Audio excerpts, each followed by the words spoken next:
بسم اللہ الرحمن الرحیم۔ آج کے اس پروگرام کے حوالے سے ہمیں احسان اللہ صاحب نے خط لکھا ہے، لیکن جس جگہ سے خط لکھا ہے اس جگہ کا نام جس انداز میں انہوں نے لکھا وہ پڑھنے میں نہیں آ رہا۔ مائر کوٹ یا ہائر کوٹ اس طرح کا نام لکھا ہوا ہے۔ بہرحال احسان اللہ صاحب، اگر آپ ریڈیو پاکستان سنتے رہتے ہیں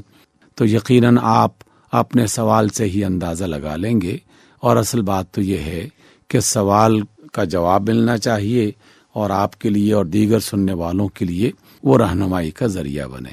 احسان اللہ صاحب نے یہ سوال پوچھا ہے کہ اعضاء کی ٹرانسپلانٹیشن جو ہے اس کے بارے میں شریعت کیا حکم دیتی ہے، اور آج کل اس طرح کی خبریں آتی رہتی ہیں کہ مختلف لوگ غریب آدمیوں کے اعضاء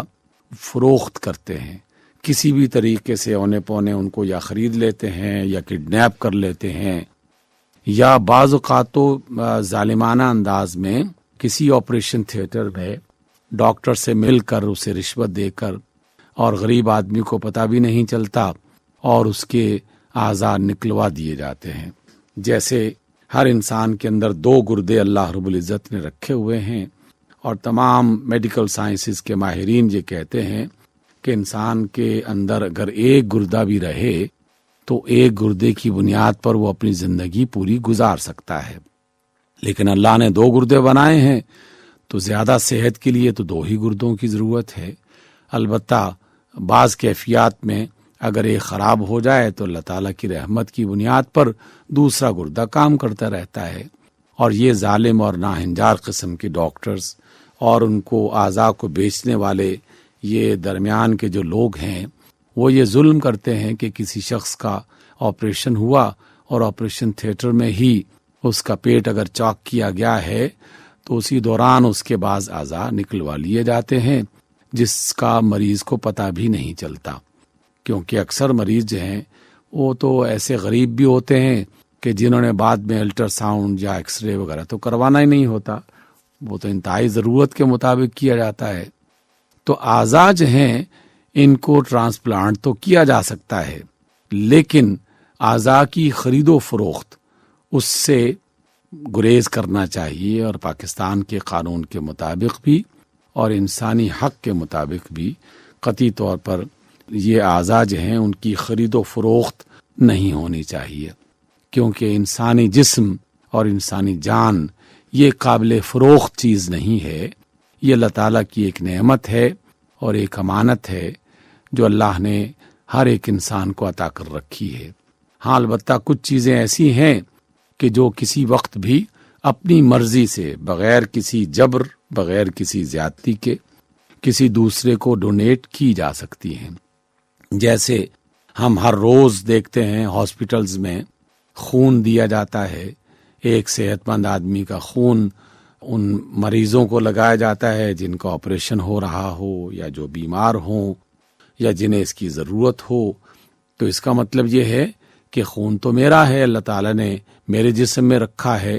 لیکن میری ضرورت اس کے ساتھ بھی پوری ہو جائے گی اگر میں اس میں سے کچھ کسی دوسرے بندے کی مدد کے لیے اس کے حوالے کر دیتا ہوں، اور اللہ تعالیٰ اس کے بدلے میں فوری طور پر نیا خون پیدا کرنے کا اہتمام فرما دیتا ہے۔ اور اس لیے جو صحت مند انسان ہے اس کے اندر سے اگر خون نکال بھی لیا جائے تو اسے بیماری نہیں ہوتی، بلکہ اس کا یہ خون دینا، اس کی ڈونیشن، یہ اس کو صحت مند بنا دیتی ہے۔ لیکن اگر کسی کا گردہ کاٹ لیا جائے یا کوئی اور ایسی جسم میں سے کوئی ایسی چیز نکال لی جائے جس سے وقتی طور پر تو انسان جی رہا ہے لیکن حقیقت میں وہ بیمار بھی ہو سکتا ہے اور اس کی موت بھی واقع ہو سکتی ہے، اور اس کی مرضی بھی نہیں تھی، تو ایسا کوئی کام نہیں کرنا چاہیے۔ اور خرید و فروخت کا جو بازار ہے اسے تو ہر صورت میں بند کرنا چاہیے، اس وجہ سے کہ اس میں بہت سارے ظالم اور بہت سارے انسان دشمن وہ میدان میں آ چکے ہیں، اور بہت سارے غریب آدمی بیچارے اس ظلم کا شکار ہوتے رہتے ہیں۔ تو اعضاء کی ٹرانسپلانٹیشن کسی خاص مجبوری کے عالم میں اور ڈاکٹرز کے مشورے کے بعد مریض جسے وہ عضو لگانا ہے اور وہ شخص کے جس کے اندر سے وہ عضو نکالنا ہے، اس کی مرضی بھی اس کے اندر شامل ہو. جیسے آنکھیں ڈونیٹ کی جاتی ہیں یا اس میں سے کچھ حصہ جو دیکھنے کا قرنیہ ہوتا ہے وہ ڈونیٹ کیا جاتا ہے، تو ہر قسم کے اعضاء کو ڈونیٹ کرنے سے پہلے فریقین سے پوچھنا، ان کی مرضی طلب کرنا، ماہر ڈاکٹرز کا یہ کہنا کہ اس میں دونوں کو نقصان نہیں ہوگا بلکہ دونوں جینے اور چلنے پھرنے کے قابل ہو جائیں گے، تو تمام تر طبی احتیاطوں کا خیال رکھتے ہوئے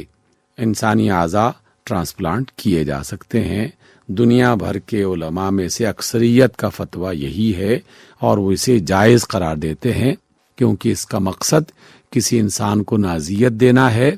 اور نہ ہی اس کی عزت کو خراب کرنا ہے، بلکہ کسی دوسرے انسان کی جان کو بچانا ہے